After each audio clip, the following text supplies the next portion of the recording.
Hi kids, it's Beth Maddox. We couldn't make it out to the farm, Boylan Farms, for our field trip, so we thought we'd do a little snippet and bring the farm to you. I am here with my dad, Bob Boylan, and we are in his sugar house with the evaporator in the background.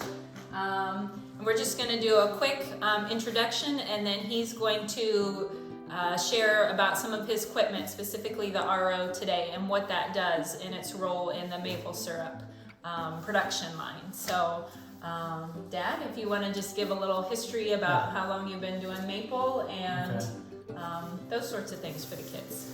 Yeah, we started the business in 2012 as a family business. My wife and I had gone to these tours for several years and enjoyed it, and we thought we had a lot of trees on our property that we could utilize to start a business. Okay, the whole process of making maple syrup is we're collecting raw sap from maple trees, either hard maples, which are called sugar maples, or soft maples. And the soft maples are also called red maples. Typically, the hard maple tree has a higher sugar content, about double that of a soft maple. A soft maple would be about 1% sugar. Hard maples or sugar maples would be about 2%, which is a huge difference in the amount of water that has to be removed to make the syrup. So typically it takes about 44 gallons of sap to make 1 gallon of syrup, and if the sap is around 2% sugar content. So the whole process of making maple syrup from maple sap is about removing water content and keeping the sugar behind. So in this bucket, we have full of sap, around 1 to 2% sugar content. This is typical of maple trees, especially hard maples. The blue that you see there is just water, and the red X's represent sugar molecules. Notice how spread apart they are and how few of them there are. Now, we typically heat it to cause the water molecules to evaporate and the sugar stays behind. So after a period of heating and evaporation, we remove the water content but keep the sugar. Now the sugar particles are much more closer together and more concentrated. If we continue that process, we end up with a much smaller amount of liquid, but a higher sugar content. And eventually we get to the point where we have maple syrup. So that's when we started 2012. This is a 3x8 evaporator. It was sized to handle the amount of trees that we have on our property, so we don't have to replace it as we expand with more trees. This will handle everything we have. The evolution of boiling maple sap to make syrup has evolved over time. Here you see something very primitive with open containers out in the open over an open fire. And as we become more complex, our evaporator systems have become better and more intricate. But even the best of them require constant input of fuel and labor and maintenance as we continue this process. So what we try to do, and the reason we are going to talk about the RO machine, which stands for reverse osmosis, is it allows us to take water out of the sap and concentrate the sugar so that we don't have to spend as much time here at the evaporator. We don't have to burn as much wood. It speeds up the process. I think it speeds up the quality of the maple syrup because we can get it made much quicker that way. So we'll go into the other room. I'll show you the RO itself, and we'll talk about that a little more extensively.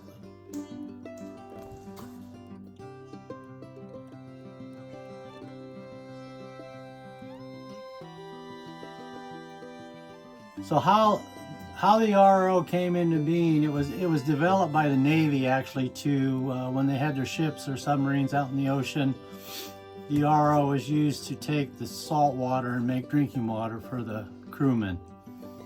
So that process was developed quite a long time ago, but it's used in many applications today. First, let's explain what osmosis is. Osmosis is a naturally occurring process in which a liquid, such as water, spontaneously passes through a membrane. The membrane or semi-permeable barrier allows some molecules, like water, through, but other molecules, like the majority of salts, are unable to easily pass through the membrane structure. The flow of liquid through such a membrane occurs naturally to try and even out the salt concentrations between the two solutions. That is, the liquid flows from the less concentrated solution, such as fresh water, to a more concentrated solution, such as seawater. When the direction of liquid flow is reversed, it's called reverse osmosis. By pressurizing the concentrated solution, in this case seawater, we are able to force water molecules in the reverse direction, from the salty seawater side through the membrane to the freshwater side. We've always had a RO since we started in 2012, but we had a very small one that couldn't keep up with the amount of taps that we had or the amount of sap that we were collecting, because we're tapping currently 1,600 trees. On a good flow day, you can get 2 gallons of sap per tap, which would be 3,200 gallons of sap that you would have to process. That'd be on, the best sunny day with a freeze at night. So RO that we started with was too small. We updated here with this one, I think 3 years ago. This one will do 1,200, it'll process 1,200 gallons of sap per hour. Basically how it works is it has high pressure pumps. This one here can go up to 600 psi, which is really high pressure. And it pumps that sap through what we have. These canisters here are 8-inch canisters, 4 foot high. There's 2 of them. And they're linked in a series, so it goes through one, then goes through the next one.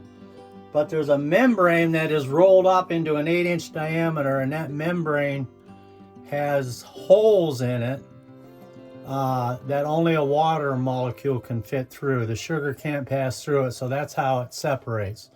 Uses high pressure, forcing the sap through that membrane, and separates the sugar from the water. So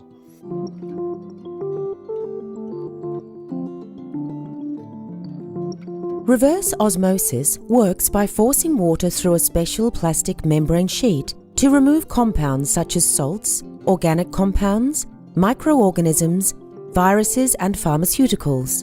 Rolls of membrane sheets are wound into cylinder-shaped elements. There are several elements inside each long-pressure vessel. As water enters the vessel, it flows over the membrane surface as it moves from one end of the vessel to the other. The membrane layer is extremely thin. It allows water to pass through or permeate, while preventing other compounds from passing through. Membranes remove molecules based on their size, shape, and charge. Generally, contaminants larger than water molecules will not pass through, including most chemical contaminants and all microorganisms such as viruses and bacteria. 2 streams of water are produced. Pure, clean water or permeate flows across the membrane sheets and passes through the membrane layers to the inside core tube. Water that does not permeate becomes more highly concentrated with salts and other substances. This water is called concentrate. The pure permeate water flows out the core tube and one end of the pressure vessel, and the concentrate water flows out another outlet. when we separate the water, it's called permeate, and the sugar is called the concentrate. So we save about 350 gallons of the permeate, and we reuse that to wash the equipment when we're done with it. We'll back flush that permeate through the membranes to clean them out, so they'll be ready to use the next time. So we use that, and then any excess we just dump on the ground. It goes back outside. So Reduce, reuse, recycle. yes, if we start out with 2%, like I said, we're going to have to boil off 44 gallons. But if we run it through here and get it double at the 4%, then we only got to boil 22 gallons. If we go up to 8%, we're going to cut that in half again. So I try to get our concentrate up to anywhere from 12 to 15%. So you can start to see how we're not going to be using much wood. We're not going to be spending so long in the sugar house late at night. We can usually make about, I don't know, 40 gallons of syrup in about 4 hours. Is usually how it works out for us. As compared to if you didn't have an RO, do you have any idea how long boiling When we time first that started, we would be out here from, well, there were times we were out here at 4 o'clock in the afternoon till 2 o'clock in the morning. And that's not fun at all. So it's a pretty big investment, but I think the time, the cost of the firewood that you save and your time,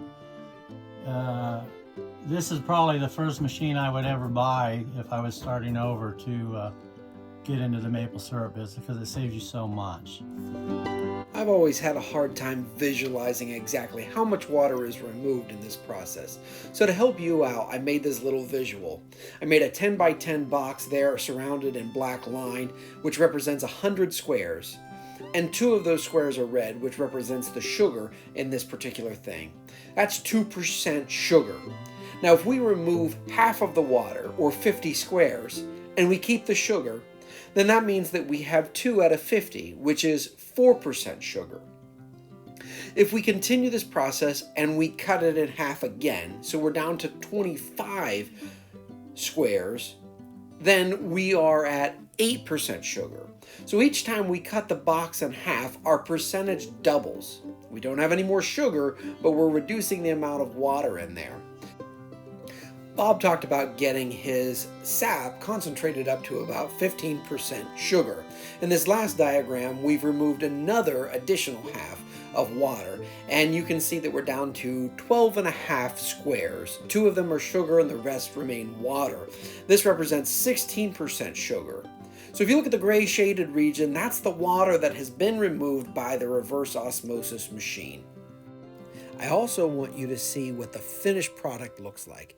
In order to get to finished maple syrup, we have to have 66% sugar content in our liquid. So I've shaded all of the boxes except for 3. 2 of them are red, 1 is left open. So 2 are sugar, 1 is water, and that is maple syrup. So look at how much water has to be removed in this process, and imagine removing all of that water simply by evaporation. That's a long row to hoe. So that's about it.